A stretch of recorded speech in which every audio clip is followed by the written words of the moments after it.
What's up, guys? Happy Tuesday. Welcome back to another episode of Eat, Train, Prosper. Today is our monthly Instagram Q&A episode. We have a lot of good questions to dive into. We kind of sorted through, put some of the best ones first, and I think we're going to have a really good, productive, valuable episode for you guys. So as always, before we get started, Brian, do you have any updates for us? And maybe we'll keep them shorter because of the questions that we have. Yeah, for sure. I get what you're insinuating. Yeah, I only have one real big update, and that is that I just spent the last 3 days up in Fruta doing mountain biking. I talked about this a little bit on the prior episode that I was excited about it, going up with 3 of my buds, camping. They have trailers on their SUVs, and so you can camp in the trailer. It was just fucking epic. It's hard to say anything else. Like, I didn't realize that we have Fruta, which is like this incredible lush ground of mountain biking terrain, literally 3.5 hours away from Boulder. And I guess it's widely considered to be like some of the best mountain biking in the entire country. So it was amazing. The first night we arrived midday and we got to our campsite. It was a super bare bones campsite. I've never done anything quite as bare bones as this, aside from, when I was like 13 at sleepaway camp and we were actually in tents. But this site literally had nothing. It had a bathroom with no sink, no toilet paper, and it was one bathroom for like 80 or 100 people camping there. So we didn't really use that. And then we were right at the bottom of the mountain. Like, literally you would do a 10 to 15 minute bike up like a 3 or 4% grade. And then you would be at this like trail system that you could do for hours upon hours and just never have to leave. It was just incredible through, I guess you would call it like desert biking. But it was it was in mountains, but it was very much desert as well. So it's kind of like some interesting terrain. Super beautiful. I didn't realize that mountain biking was graded similar to skiing. So they have like greens and blues and blue blacks and blacks and stuff like that. And so I found blues and blue blacks to be my jam. I actually had a very unfortunate fall on the very first run that we did. So we got there in the afternoon, and first thing we did, was unpack our stuff, go for a ride. The first trail we did was a blue black. And I was just speeding. I was in the front of the group of 4, and just so flowy, so many great turns, and I was killing it. And then I got around one turn, and there was this root sticking out of the ground that was like 6 inches up. And I had so much speed rounding the corner that I went to try to turn and go around it instead of trying to jump over it, because I didn't know what the speed I had, if that was going to be a good move. And my hand slipped off my handlebar as I was trying to turn around it. And my whole body fell and rolled over the front of the handlebars, and I landed on my left side. I scraped up my knee and my shin on the left side, scraped up my forearm on the left side, and scraped up my shoulder. The scrapes are the minimal injury, because the one that really fucked me up was that I got I think a bone bruise of sorts that went essentially from my elbow to my shoulder. So I think my humerus got bruised. And it was bad enough that the first 6 or 7 hours after, I couldn't really bike anymore. I couldn't even lift my arm. I couldn't do external rotation of my rotator cuff.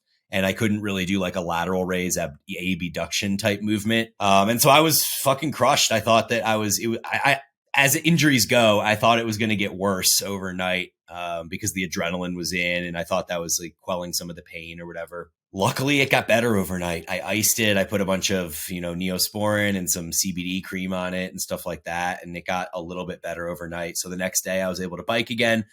Both of the next 2 days we did AM rides with the sunrise. So we basically got up at 6 and we were on the trails by 7 or 7:30. We were like the only ones there for the first ride or two. And that was by far my favorite part of the whole experience, was these AM sunrise rides. So then the second day, we packed up campsite, went to a new campsite. This one was a little more shishi. It had like showers and like a clubhouse, and it had like a power outlet for your trailer and stuff like that. It was along the Colorado River. So the next day we woke up again, did sunrise ride, and this time it was right along the Colorado River with like red rocks all around us and stuff. And so that was incredible and beautiful too. And then we came back, And aside from having a bunch of scrapes and a bruise on my body, I would say the whole thing was just a slamming success. It was epic. We ate tons of food, drank beer, campfire, burned a ton of calories, or exerted a ton of energy might be the better way of saying that. And I'm just really amped with the experience. It's my first ever like big mountain biking trip, overnight, and something that, I hope to do a lot more of in the future. Yeah, that's awesome. That is definitely something that I plan on getting into. If and when we come back to the States, kind of full time sort of thing. Yeah, you should have tons of good mountain biking in Utah if that's where you end up as well. Oh yeah. Yep. The only update for me is I leave for a trip back to the States, actually coming to Colorado immediately after we finish this podcast. This is the final thing on my to-do list. We wrap this up. I pack my computer, it goes in, and we immediately leave. So I got like 35 hours of travel until we finally get in, but tons of downtime per se. And I'm looking forward to seeing some friends and you as well, Brian. Yeah, I'm super hyped for us to hang out. I know we're going to get a good session in at the gym at Prospect and hopefully hit one in my basement as well. I have a real quick additional. I just remembered that Paragon is now doing monthly promotions for different programs. And so May is the promotion for the home gym program. And so this has our 4-day home gym as well as 3-day home gym. And it may or may not include the dumbbell program. I'll have to confirm that. But it's for our home gym program. That's basically like barbells, dumbbells, bands, stuff like that. And so the code is LBLB Home Gym. That is the code for May. You can get 20% off if you join the home gym program in May. And there'll be one for June as well. It'll be a different program. So that is all I have on updates. Cool. You ready to jump into the first question? Yeah. So this first one, I actually broke down into 5 questions because I got so many questions about different things related to training at long muscle lengths or lengthened overload or just stretch mediated hypertrophy, stuff like that. We got 5 questions about that. So I just lumped them all into the first question, which is questions about lengthened things. And so the first one of these questions was, do you perform lengthened partials with wrist height cable curls? The idea being that the wrist height cable curl essentially already overloads the bottom of the movement more than a lower setting cable curl would. So cable lateral raises, the idea is that if the cable is at your wrist height, when you raise your arm, it overloads the bottom of that movement. Whereas if the cable is set lower, it overloads more of the top of the movement, making it more short overload. And so with movements like this, and I put like a cable face away curl in this category, as well as like an overhead cable tricep extension, because these movements are inherently overloaded at the lengthened position already. If you try to do a partial after you fail, essentially what happens is you just kind of barely move the thing. Like you might get a couple inches of movement instead of like 80%, then 70%, then 60%, like you would with a short overload movement.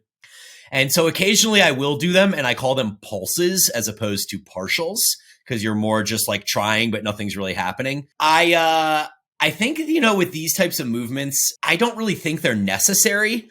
But as an intensity tool, like if you just want to spend a little bit more time in the bottom range, I don't see why you couldn't, hold the bottom position, do a lengthened isometric, and then maybe try to like gently push against it and get a couple inches. That's fine. But they definitely aren't going to have the same effect as they do on like a short overload movement. Anything to add there? No, I mean, it's understanding with a lengthened overload movement.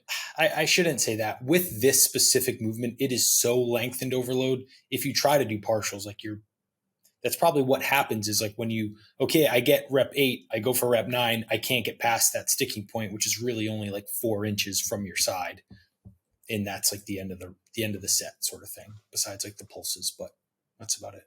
Yeah, cool. Okay, the next one here is, how many short and lengthened movements do you program per body part? And I'll assume that this is like a general question over the course of a microcycle or whatever.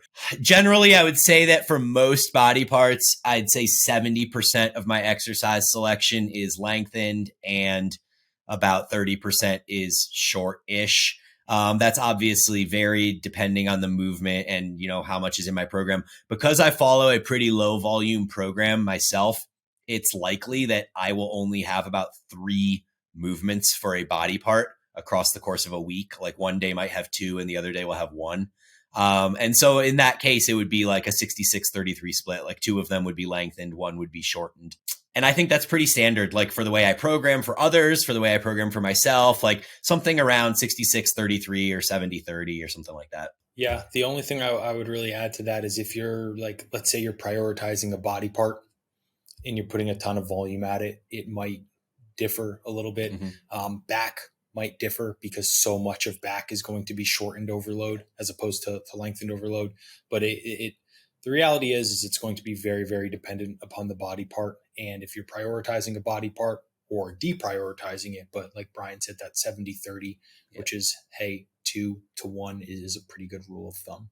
Yeah, and then this would assume like a standard hypertrophy phase. Like if you're doing some sort of metabolic phase or something like that, you would want to skew more of that short, if not all of it. One thing I do for clients on deload weeks is I'll often have them do just short overload movements.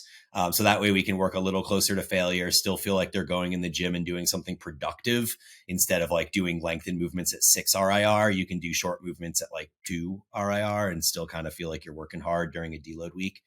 So I like that approach as well. Next one is not sure how to implement reverse drop sets. Any tips or resources? I did a full post on reverse drop sets on my feed a while ago, so it might be kind of buried now. It's a video of reel of me doing some seated cable rows, and then I kind of go through in the reel exactly how you do a reverse drop set. But basically the idea is that you would take, it's only for short overload movements, so that's why a cable row is kind of perfect here. But you would essentially take a set to about 2 RIR, maybe 1 to 2 if you're getting aggressive. Say you're using 100 pounds for that set, then you would increase the weight immediately with no rest, 20%. So you would go from like 100 pounds to 120. And then you would more or less try to match the reps you achieved on the first set with the heavier weight. So say you did 100 pounds for 10, you did full range of motion reps, you increase it to 120. You probably only get 1 or 2 full reps, if maybe none.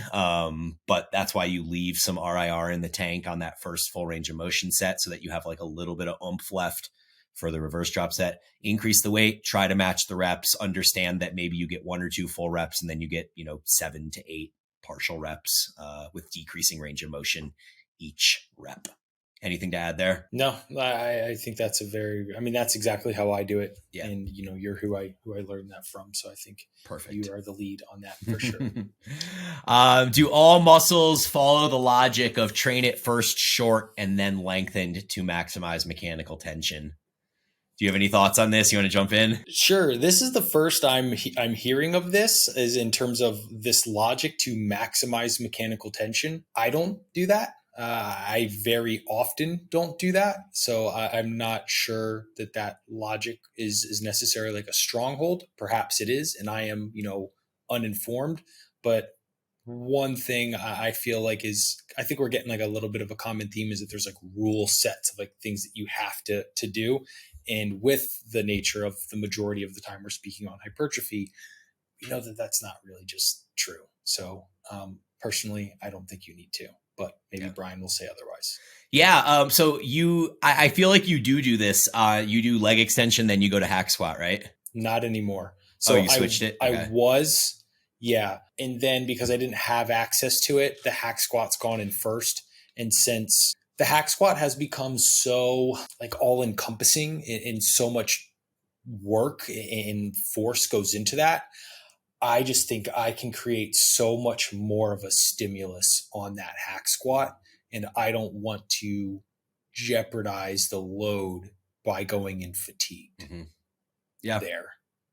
But then on other days, like hamstrings, I purposefully do that. Mm-hmm. So I think it depends is all I guess I'm going to say. Yeah, I think it depends too. I think it's very individually dependent. I think it depends on where you are in your training career. I know that like I don't often, in fact, I almost never prescribe people in their first few years of training to do it short then lengthened. I almost always will have them do the more demanding technical movement first and then save the isolation short overload stuff for when they're already fatigued.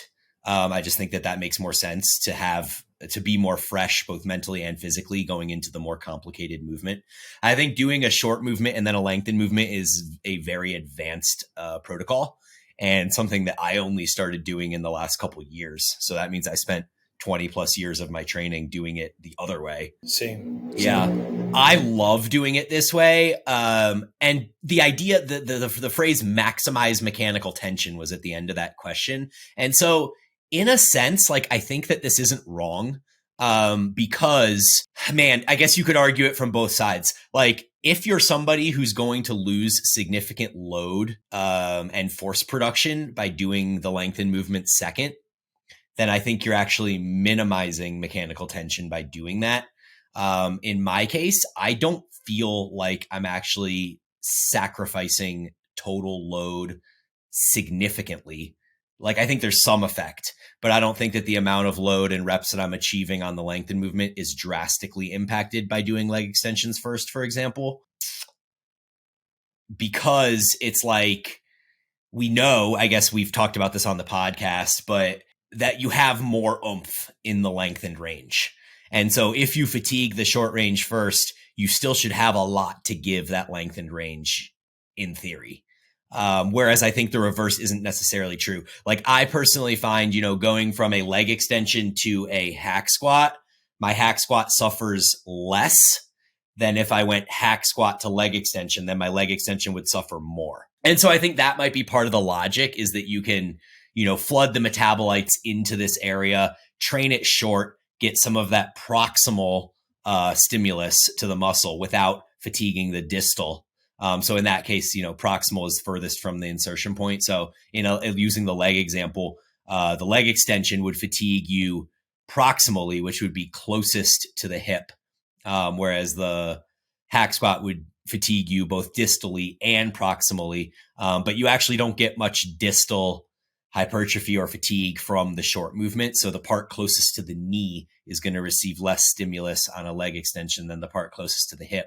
So you still have a lot of that to give the lengthened movement. And so I think that's where a lot of this logic comes in, is that you just have more to give when you fatigue a short position. But if you fatigue the lengthened position, you essentially fatigue proximal and distal. So then the leg extension second would be more impacted. So yeah, I ultimately, I don't want to spend too much time on this. It could be probably like half of an episode. I think it's individually dependent. I think it just depends.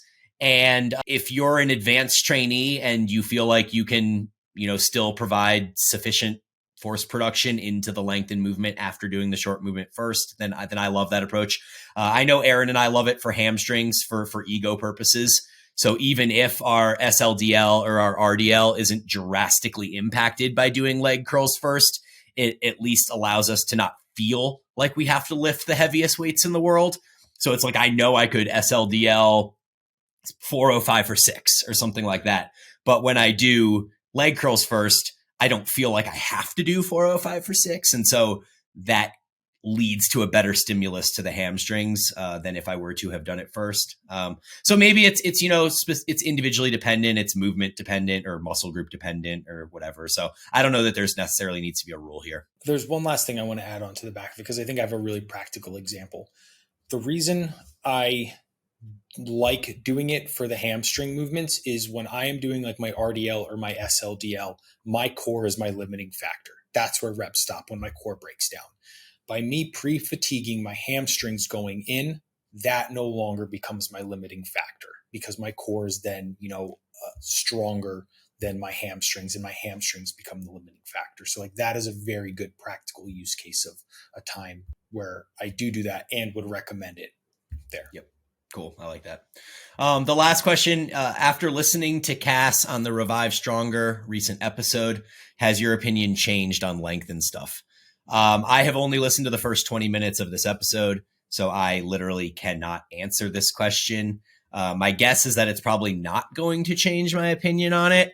But as we're on the topic of talking about opinion changes, I had a very in-depth, I had an in-depth conversation with Milo Wolf on DM a week or two ago about some of this lengthened stuff and how I do things differently than the way that he does them, or the way that the evidence-based the current state of the research does them. And so I think that there's many ways that you can do them and handle the length and stuff. Like I still hold strong on the idea that I think if a movement is inherently lengthened overloaded, I don't really think that there's a ton of benefit in doing lengthened partials. So like Milo and a number of other people in the industry have done lengthened partials on like RDLs and back squats and hack squats. And literally they're just hanging out in like the bottom 60% of that range of motion and not locking out at the top.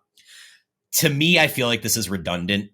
I think it would probably take a lot for me to change my opinion on that. However, the idea that Milo uses and Eric Helms uses with this whole setting a standardized range of motion for your partials, that's kind of the way that they tend to do it. So where I tend to fatigue the short position and then let range of motion drop off, they tend to just set like hey, 60% range of motion is the end range.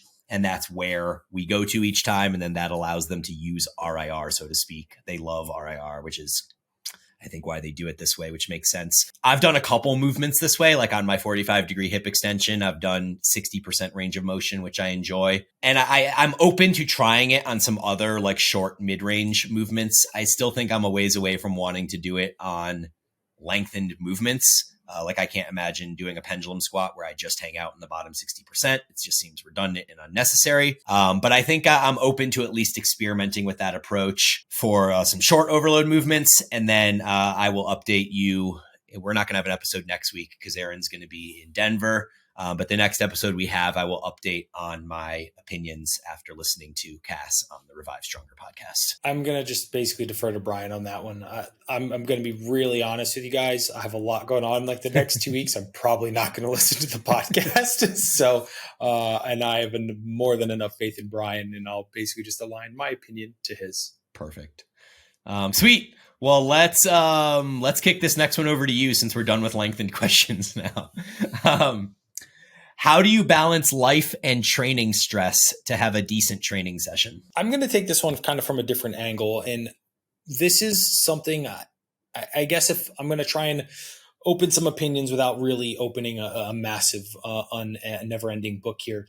I think the pendulum, from my standpoint, has swung way too far into like, you need RIR, stress is a bad thing, like sort of direction. And people are trying to avoid everything at all costs. Adaptation is a direct result of like a stimulus and needing to make an adaptation to that sort of thing.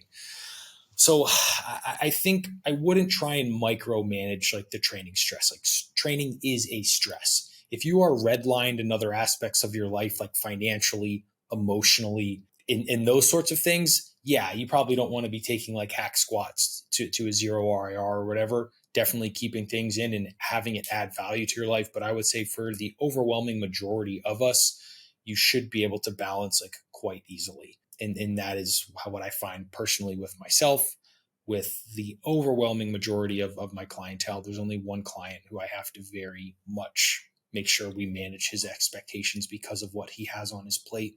But I think this is like a 2% sort of problem thing, not a 98%. I feel like there's kind of two different ways to approach this. One is something we've talked about on here in recent episodes, which I've used the analogy of how volume tolerance or tolerance to training in general, the amount of training, the difficulty of training that you do changes over time based on the way that your life is going.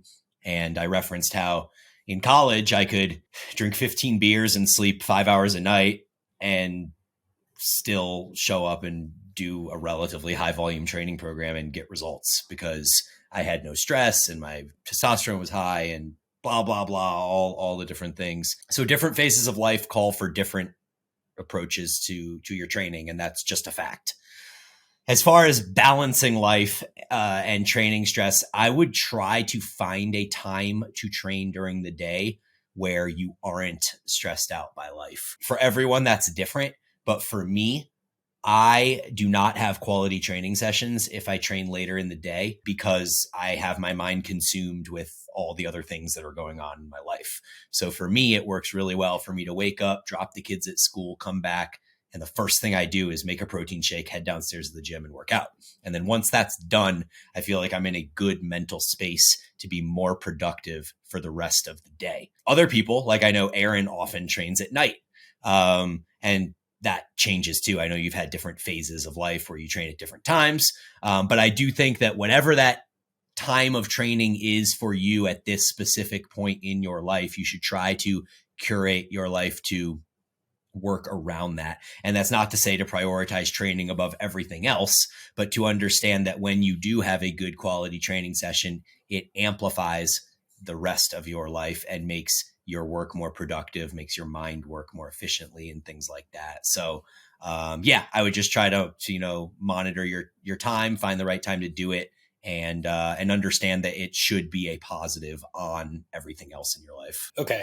So first, let me say that I just read the question wrong. I mean, I read it before and I took it at like a deeper level than it really was asking. It was really just about balancing like time and making time to get a decent training session in. And I just completely missed that.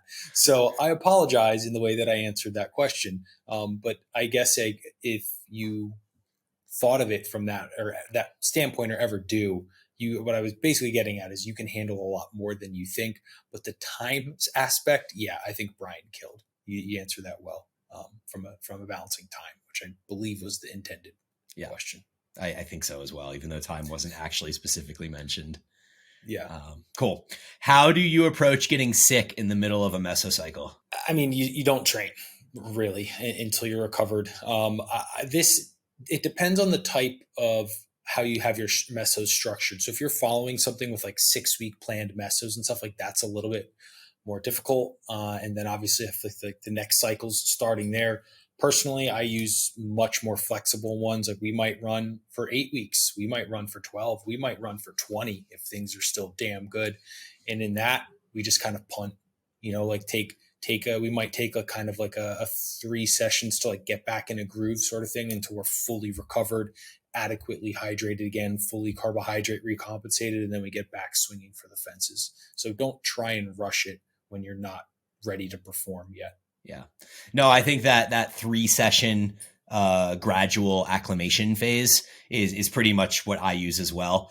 It's not always 3 sessions, but I basically don't train when I'm sick. Like if I have to pull myself up by my bootstraps and try to train sick, like I'm just not going to do it. I'm going to take that time off. Once I feel like I'm on the mend, but after you get sick, you can feel better, but you just don't have all your strength back yet. That's when I kind of begin those 2 or 3 gradual ascent sessions. And so I might do the first one with half the volume and 70% effort. So say usually I would have 2 sets of hack squat, to 2 RIR.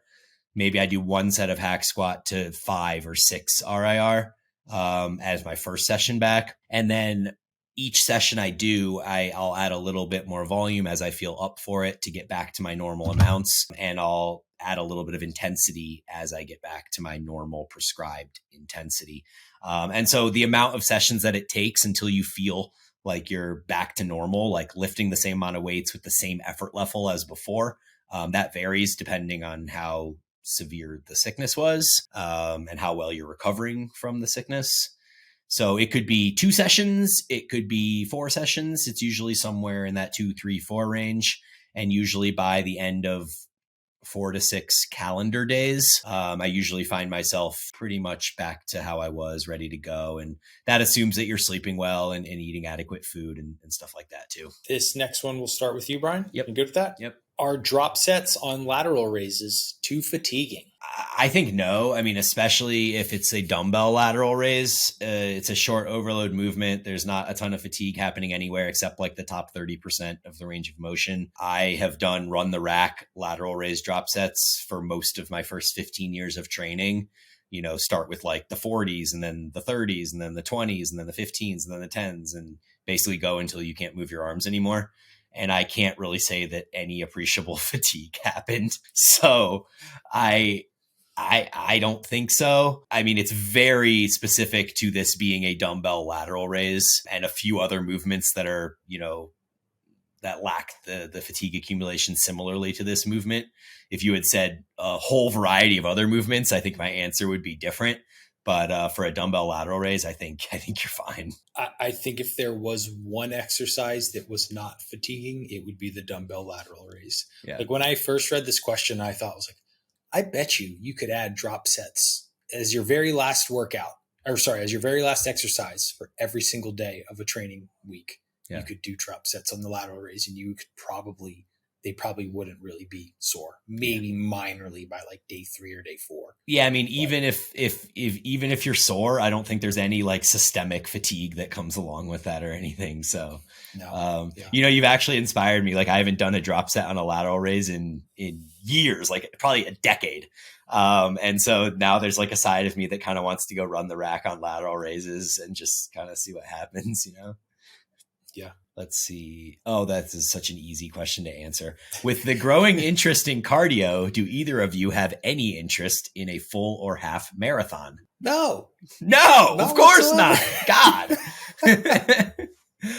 No. So the thing is, like, I very much am enjoying cardio, as this question insinuates or states. This race I'm doing through Moab on my bike is going to be, I would guess, plus or minus 6 hours is kind of my estimate, based on it being 50 miles and based on what I know my speed is when I'm on trails versus being on road.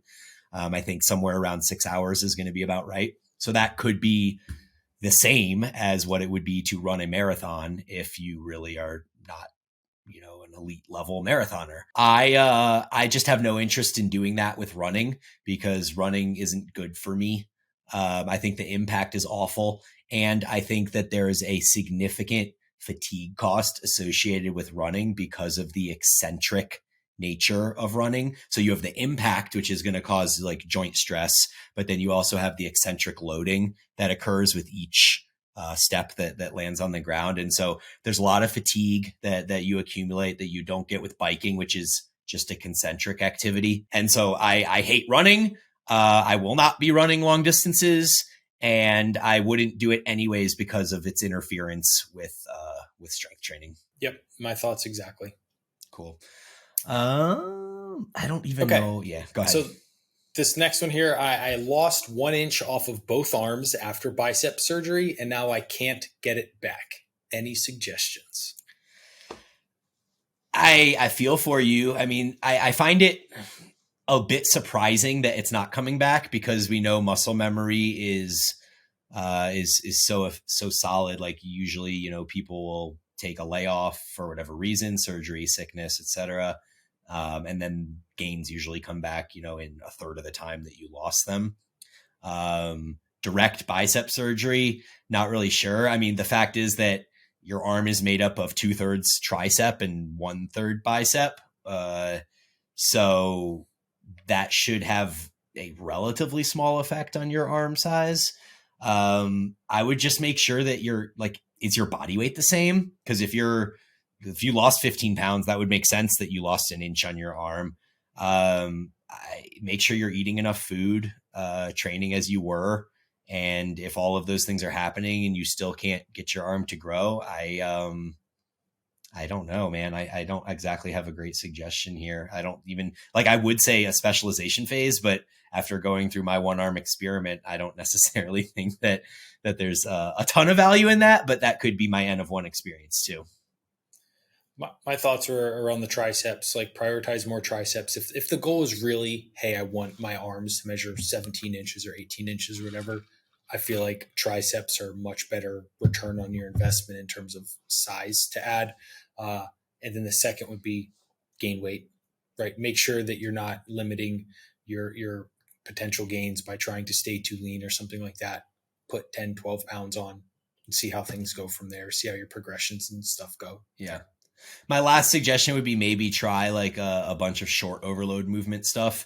I would assume if you're listening to our podcast, you're probably on the lengthened overload train. So you're probably training your biceps a lot with face away curls and triceps with overhead extensions and stuff like that. But the amount of volume you can do is kind of limited on there because of the damage and the fatigue and all that stuff. So maybe, putting 3 or 4 weeks of primarily short overload movements, and then using that as an opportunity to amp the volume up might help create some kind of nutrient and blood flow to the area.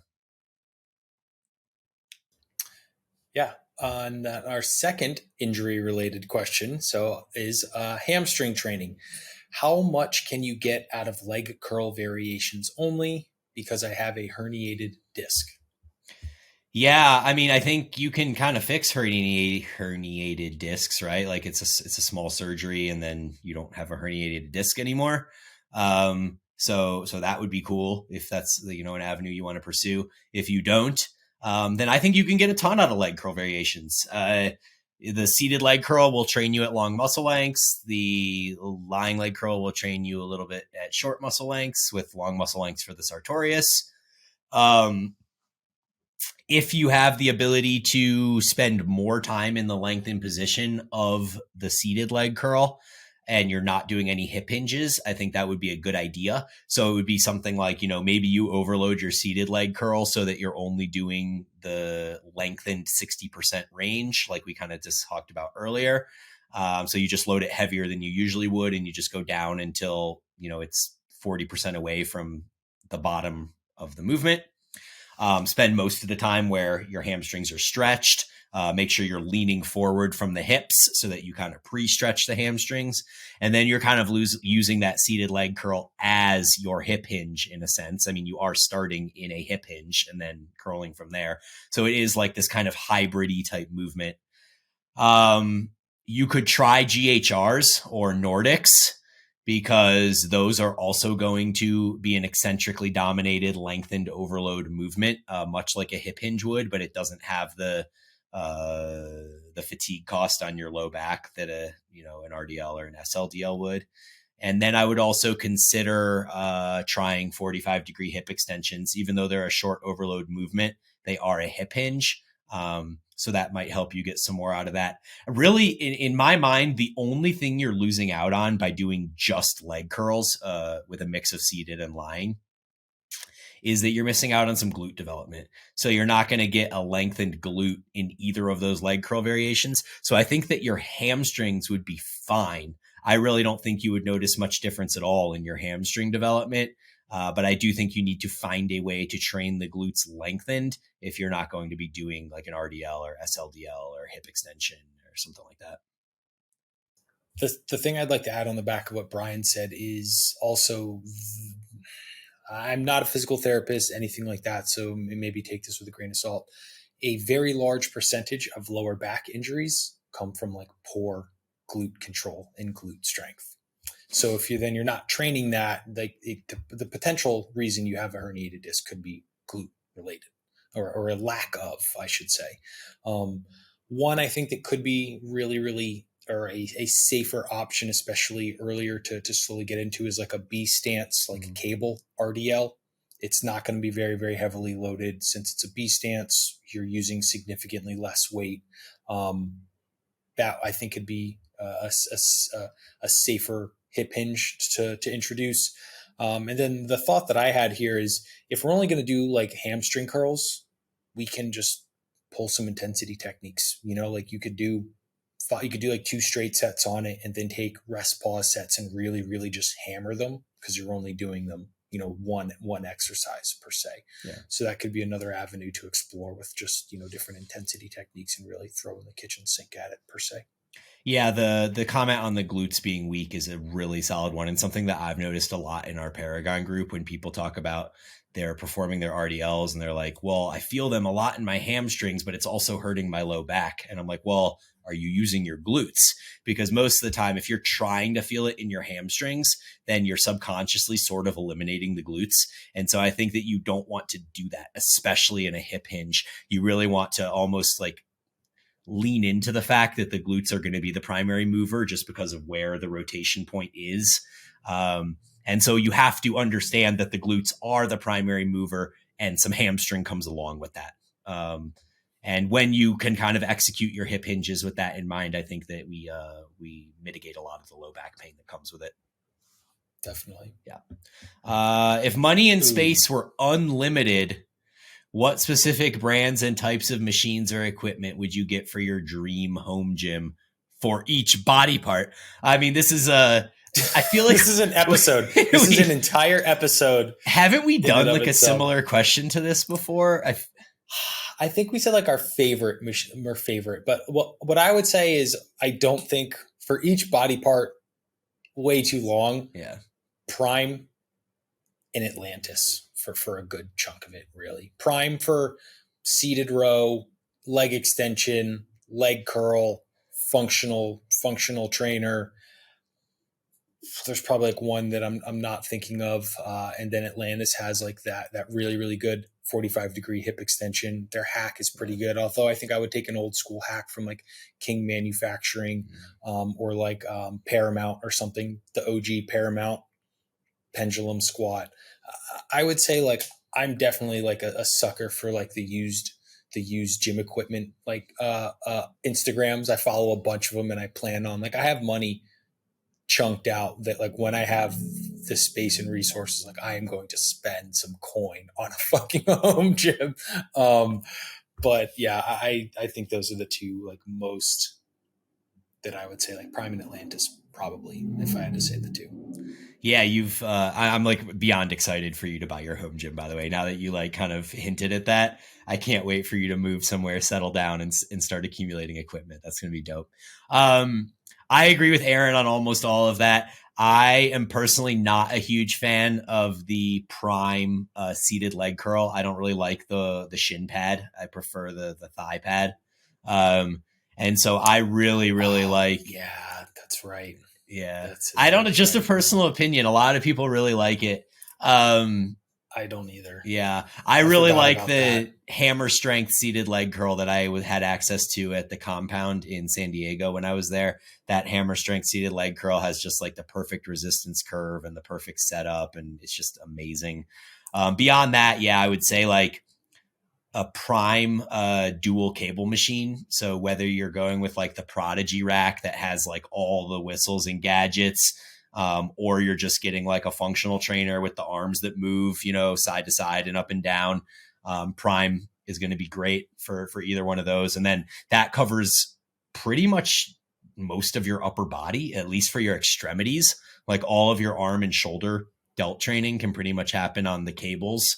As far as chest pressing and rowing, like a lot of that can also happen on the cables. I would personally prefer to have more of like a standalone machine, just because of the stability side of it. And that's, I think, the main thing I lack in my current gym is a chest pressing machine. I love the Prime incline press that Cass has at N1. That one is super solid. I can't say I'm as big of a fan of the costal sternal one, where you're sitting more straight up and pressing straight out. That one never quite feels the same or as good for me. And then as far as rowing, I mean, dude, literally, like you could take the entire gym that Cass has at N1, and that would be my dream gym, minus the seated leg curl that I would exchange out for the hammer strength leg curl. And that pretty much covers that question. There we go. Okay, so this next one's a little bit long, so I'm going to kind of frame it up here. Has it been common or rare in our experiences with serious intermediate/advanced clients or ourselves that 1 time per week frequency just doesn't lead to progression for certain muscle groups, no matter how much volume and intensity are in place, assuming all the other big rocks of life are in place?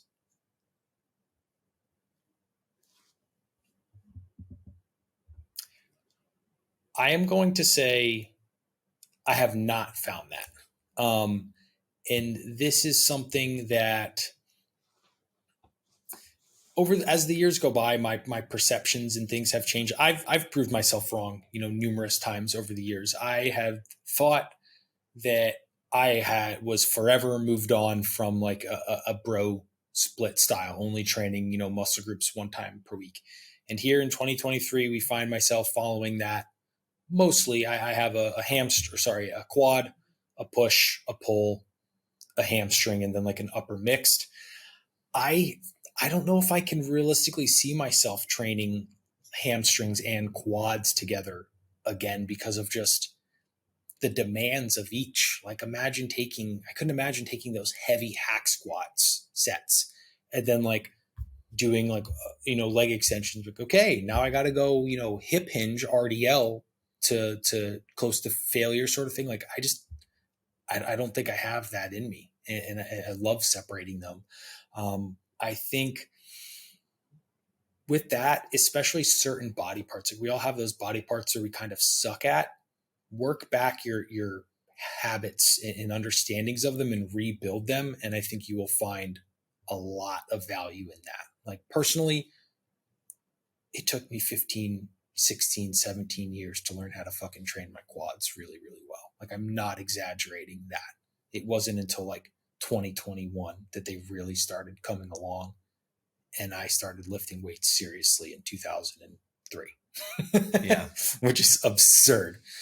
So I think we're all going to have things that we respond better or worse to. The ones that you respond worse to, like break down and go back to the building, like square one of how you're performing things. Yeah. I haven't noticed this specifically either, but I do have some caveats. I think that it depends on your exercise selection, like how many lengthened movements you have, how many short movements you have. And then I think it also depends on the muscle group and what type of movements tend to dominate that muscle group. And so you can look at your back, rear delts, upper back, lats, with all of them being pretty much inherently short overloaded.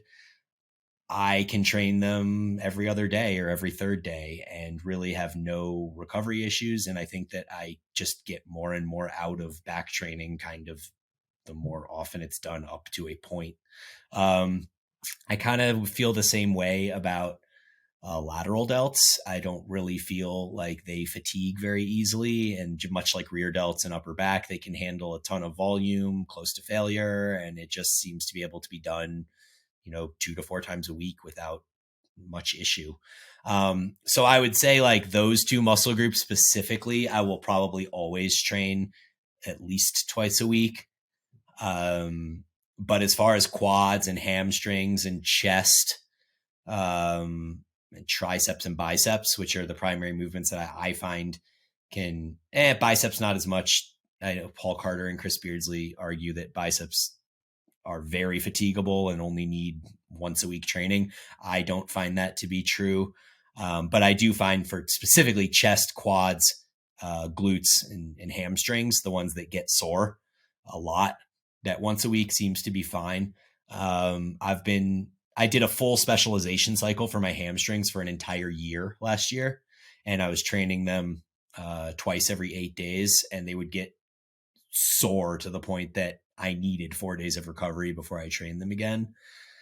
And I think it worked. I got good results, but then I'm now training them, like literally my hamstrings are the one that's put on the back burner this current cycle because quads and delts are my specialization. And I'm now training hamstrings once every 9 days, and I'm still progressing and not having any issues there. So like to Aaron's point, I think specifically like the hamstrings and the glutes, hamstrings and quads, I mean, because they take a lot of damage and usually have a lot of exercise selection that does incur damage, you don't need to train them as often. And I find the same with chest. Chest takes a bunch of damage too. But again, it always comes down to exercise selection. Like if you're doing a bunch of cable work for your chest and, most of the stuff is short, or if you're doing a bunch of leg curls for your hamstrings and not doing much hip hinging, then you probably will need to train them more than if it's the alternative exercise selection. So this next one here, have you had to overcome many chronic injuries? If so, how? The only chronic injuries I've ever had were during the CrossFit days. And so the how is I stopped doing CrossFit, but I will expand on that, of course, because these chronic injuries that I had during CrossFit, they didn't dissipate immediately upon transitioning over to hypertrophy. It wasn't until I actually dialed in exercise selection and exercise technique in specific ways that the chronic injuries finally subsided. And so the ones that I dealt with during CrossFit were elbows, knees, and shoulders, which is kind of a lot. and and they hurt constantly. Like I remember days where I couldn't get in and out of my car without literally using my upper body to push in and out of my door to get in and out of the car because my knees were just that bad. And then I remember, not being able to do pull-ups some days because my shoulders were so limited in range of motion.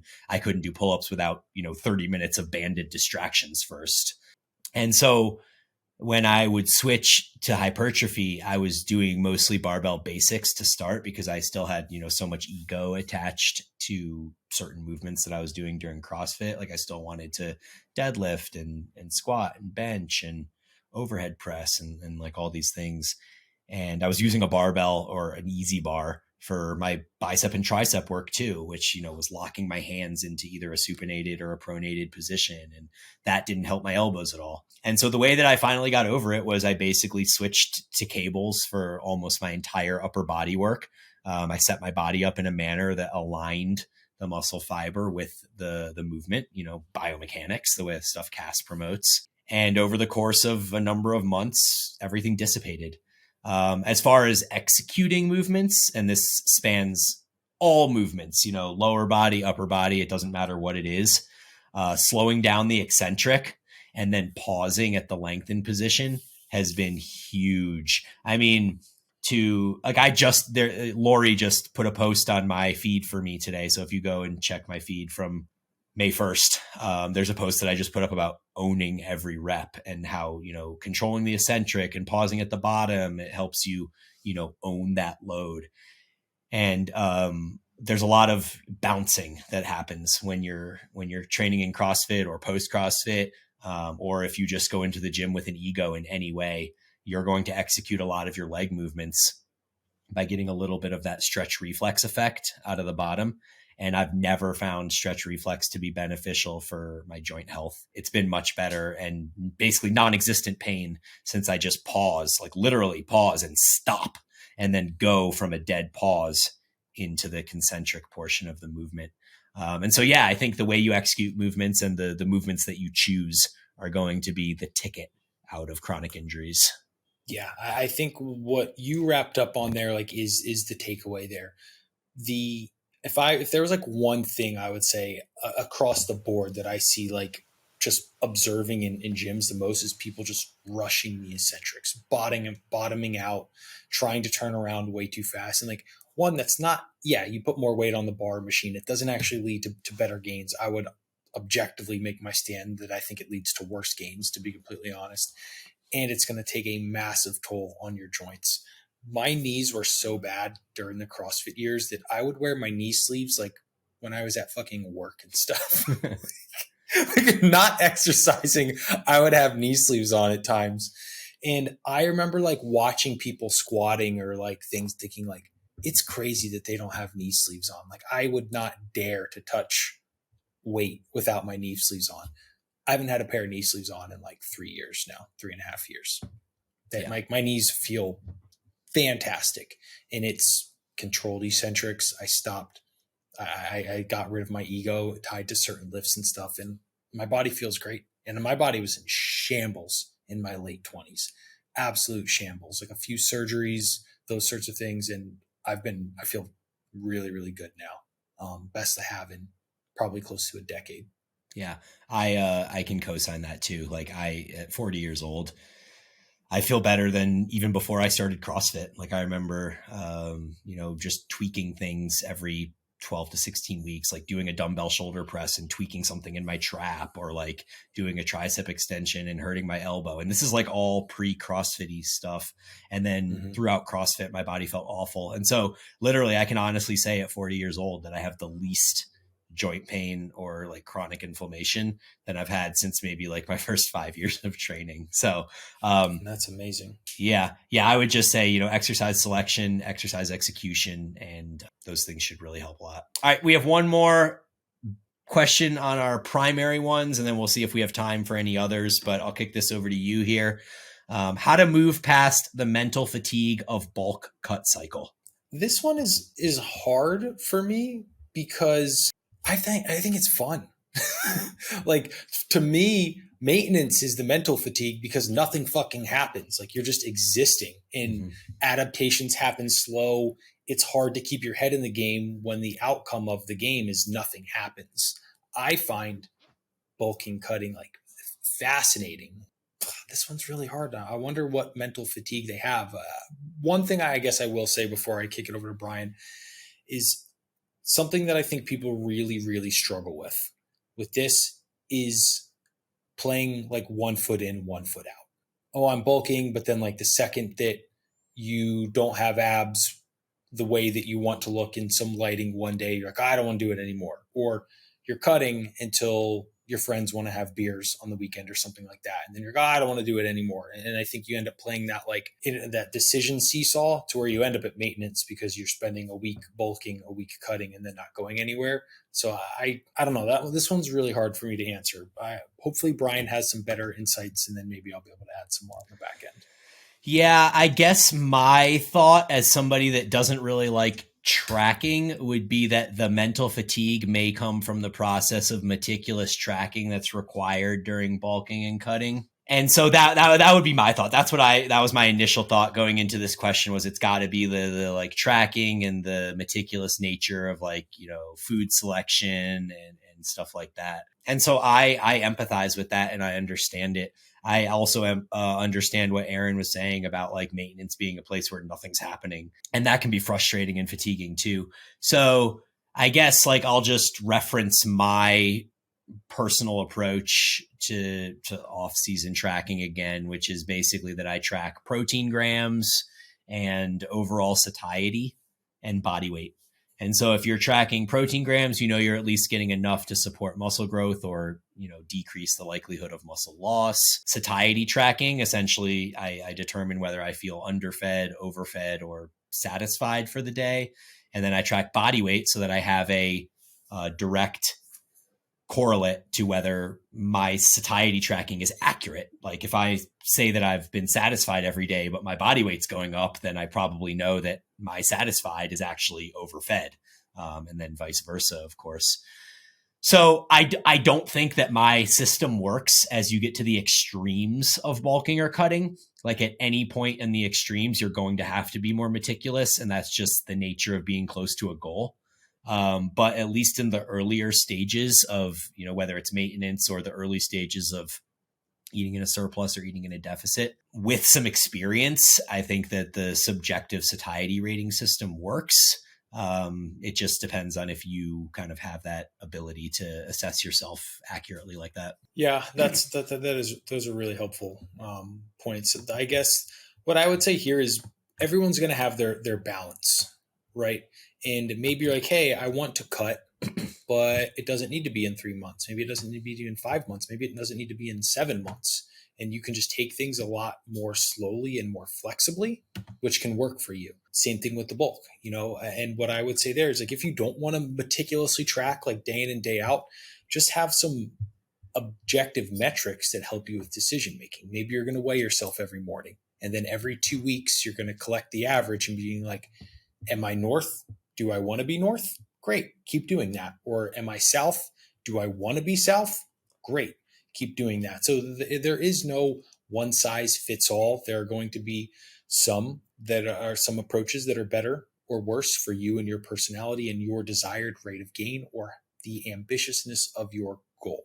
And I think that is finding that middle ground is very good for your understanding. I agree with that. Do you want to go through and do some of these secondary questions as like a rapid fire, spend like 20 seconds on each one? I don't really like answering them that way, and I have to go. Okay, like we're done. Hardcore have to go. Cool. Yeah, go ahead, man. Get on your airplane. Come hang out. All right, I will see you soon, Brian. As always, guys, thank you for listening. We will talk to you in 2 weeks. We are taking next week